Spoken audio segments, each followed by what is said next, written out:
अस्सलाम वालेकुम नाजरीन, मैं हूं नीलम नवाब। आप देख रहे हैं PK न्यूज़। नाजरीन, सबसे पहले खबर शामिल करेंगे।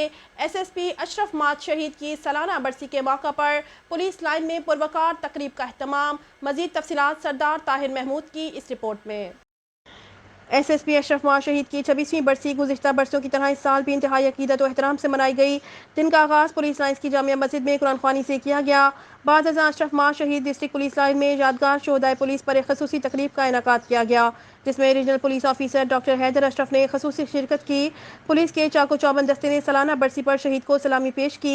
CPO और RPO ने यादगार शोहदा पर फूल चढ़ाए और शहीद की बुलंदी दर्जात के लिए खसूसी दुआ मांगी और अवाम की जानो माल की हिफाजत और फ़राइज़ की अदायगी के नतीजे में जाम शहादत नोश करने पर शहीद की अजीम कुर्बानी को ज़बरदस्त अल्फाज में खिराजी अकीदत पेश किया। CPO ने कहा, शहदाए पुलिस की फैमिलीज़ हमारी फैमिलीज़ हैं, उनकी वेलफेयर अव्वलीन तरजीहात में शामिल है। RPO डॉक्टर हैदर अशरफ ने कहा कि हम मुल्क को मिलत के दुश्मनों को कैफरे किरदार तक पहुँचाने में खून का आखिरी कतरा तक बहाने से दरेग नहीं करेंगे। आखिर में CPO ने कहा, पुलिस के जिन शोहदा ने मादरे वतन के लिए जवानों के नजराने पेश किए वो कौम के हीरोज़ हैं।